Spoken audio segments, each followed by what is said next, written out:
Take a slow breath before we begin. Make sure you are comfortable. If it is cold where you are, this is a good moment to gently turn on a heater or pull a blanket a little closer around you. There is no rush. You can sit back in your chair, or if you prefer, move slowly toward your bed. Lie down in a position that feels natural to you. Let your shoulders relax. Let your hands rest where they want to rest. If you have headphones nearby, this is the best time to put them on. Headphones help create a small, quiet world just for you. A world where nothing is required of you. No messages, no tasks, no expectations, only sound and stillness. Lower the volume slightly, not too loud, just enough to hear the voice clearly without effort. Good. Now take one slow breath in and let it go. Another breath, and let your body sink a little deeper into the surface beneath you. You do not need to try to fall asleep. Sleep will come when it is ready. For now you are simply listening. Tonight we are not rushing through history. We are not explaining dates or battles or long lists of names. Tonight we are walking slowly, quietly through a world that once felt endless, a world that did not end in fire or noise or sudden destruction, a world that simply grew quiet. Tonight we are entering ancient Egypt as it slowly fell asleep. Egypt did not disappear. It did not collapse in a single moment. There was no final night where the last torch went out and everything ended. Instead, there were many evenings, many sunsets, many ordinary days that felt almost the same as the ones before. The Nile continued to flow. The wind continued to move across the sand. The stars continued to rise over temples and stone. But something was changing, not loudly, not suddenly, just enough that only time could notice. Imagine Egypt in its later years. The great pyramids still stand, their edges softened by centuries of wind. Temples are still there too, there, walls carved with stories few people fully remember. The gods have not vanished. Their names are still spoken, but not as often, not with the same certainty. Priests still walk the temple corridors, but their steps echo longer now. The halls feel wider, quieter. Somewhere along the Nile, a small oil lamp flickers inside a modest home. A family prepares to sleep. They are not thinking about the end of an era. They are thinking about tomorrow's water, tomorrow's bread, tomorrow's heat. History, as it turns out, often fades while people are busy living. Let your breathing slow. You do not need to imagine every detail perfectly. Just let the images drift in and out as they wish. A river, stone, moonlight. For thousands of years, Egypt felt eternal. The land was stable, predictable. The Nile flooded, the crops grew, the sun rose and fell. Pharaohs came and went, but Egypt remained. This sense of permanence shaped how people saw the world. If Egypt lasted forever, then perhaps everything else would too. But even things that feel eternal can grow tired, not broken, just ready to rest. In the later centuries, foreign rulers came and went, Persians, Greeks, Romans. Each one left marks on the land. New languages echoed in the streets. New customs blended with old ones, but still Egypt endured, or so it seemed. The temples remained open, but fewer pilgrims arrived. The rituals continued, but with less certainty. The carvings on the walls were still beautiful, but fewer people could read them. Knowledge, once passed carefully from generation to generation, began to thin, like a voice growing softer over time. Picture a temple at night. Massive stone columns cast long shadows under moonlight. A single torch burns near the entrance. Inside, the air is cool, still the gods are there, or at least their images are, but the silence feels heavier now, as if the building itself is listening, waiting. You may notice your thoughts slowing, that is fine. You do not need to hold on to every word. This story is designed to drift, just like sleep. Egypt's story is often told through its greatest moments, the first pyramids, the powerful pharaohs, the golden ages. But tonight we are staying with the quiet years, the years where nothing dramatic happens, the years that rarely make it into textbooks, the years where history gently exhales. A scribe sits by lamplight copying old texts. His handwriting is careful but slower than the scribes before him. Some symbols confuse him, their meanings are no longer obvious. He copies them anyway, not knowing he is preserving something that will one day almost disappear. Outside, the desert is calm. The sand holds the warmth of the day. A soft wind moves across the dunes, reshaping them grain by grain. Egypt has seen this before. Empires come and go, but this time the change is happening inside. Let your jaw relax. If your eyes are still open, you can allow them to close now. There is nothing you need to see.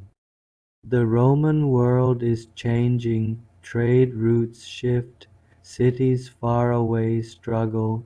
Egypt feels it not as a shock but as a slow pressure.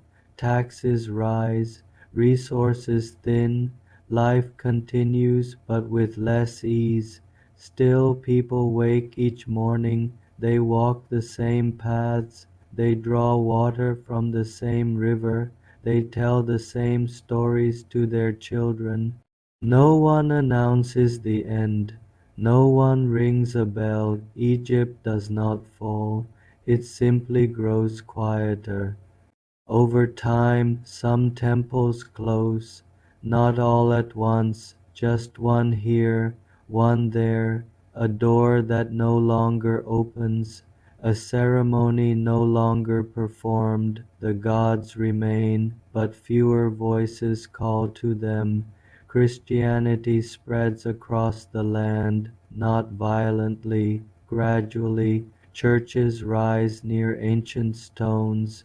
New prayers fill the air, old beliefs are not destroyed, they are replaced softly. A statue of an old god stands untouched in the corner of a forgotten shrine. Dust gathers on its shoulders. It is not angry. It is not broken. It is waiting. Take another slow breath. Notice how still your body feels. By now, Egypt is no longer the center of the world. It is a memory people still live inside, a place shaped by layers of time, Greek words, Roman laws, ancient rituals, all overlapping, blurring. And through it all the Nile flows. It does not care who rules. It does not remember names. It moves steadily as it always has. This is where our journey begins, not with a beginning and not with an end, but with a quiet moment in between, a moment where Egypt is still awake, but already dreaming. In the next part, we will walk deeper into daily life as Egypt slowly changes. We will listen to the quiet routines of people who did not know they were living at the edge of history. For now, there is nothing you need to do, just rest, just listen, and if sleep comes, let it. Thank you for listening. Please subscribe for more quiet journeys. If you are still listening, welcome gently into this next space. And if your eyes are already closing, that is perfect. You can drift along with this story, allowing the words to float around you as you settle deeper into rest. We have left the villages and the fields behind. Along the Nile, the farms continue their quiet, steady rhythm. But our path now leads us toward the temples. These were the spaces where the gods once spoke loudly, and where people once gathered in great bustling numbers. Now a deep and profound quiet has settled over them. Imagine you are walking toward a temple entrance at dawn. The air is cool and still against your skin. The first rays of sunlight begin to touch the tops of the tall stone columns, filtering in through narrow openings high above your head. In these golden beams, dust motes float gently, moving slowly as if they have all the time in the world. The temple itself seems to have grown larger in its emptiness, its scale more immense than you remember. As you approach, the massive doors swing open quietly, revealing the cavernous space within. Your footsteps echo softly on the polished stone floor, each sound traveling far into the stillness. Inside, the walls are covered in carvings that stretch from the floor all the way to the distant ceiling. These intricate reliefs tell timeless stories of gods and kings, of creation and the cosmic order. Once these great halls were alive with sound, the constant movement of priests, the sweet heavy scent of burning incense, and the resonant echoes of chants that filled every corner. Now the space is almost entirely empty. The echoes of your footsteps are longer, slower, and the silence has grown heavier, more present. A single priest walks along the central corridor. He performs the ancient rituals just as he has always done, his every movement precise and deliberate, each word spoken with careful intention. He bows before the colossal statues of the gods, their stone faces remaining calm and unchanging, indifferent to the passage of time. Fewer people visit the temple these days. The vibrant connection between the divine and the mortal world feels thinner, softer, like a thread worn by time. Nearby, the temple library rests in a state of quiet stillness. Countless scrolls sit on shelves untouched. Some have not been unrolled in years, their secrets held within dusty clay jars. The air smells faintly of old papyrus and the passage of centuries. In a corner, a young apprentice traces the sacred symbols with his fingers, recognizing some, forgetting others. He carefully copies them onto a new sheet, working to preserve a body of knowledge that is slowly, inexorably fading from the world's memory. Outside the temple walls, life continues its familiar course. People pass by the grand gates without entering. They are not disrespectful. They are simply living their lives elsewhere, their focus drawn to more immediate concerns. Some villages are bustling with activity, while others remain quiet and peaceful. Daily routines carry on as they always have. The Nile flows steadily northward, its waters carrying trade and life. The temples are no longer the absolute center of everything. Faith has become quieter, more personal. Many people now pray at small, humble shrines within their own homes. Some still visit the temples on occasion, but the grand, elaborate ceremonies have mostly ended.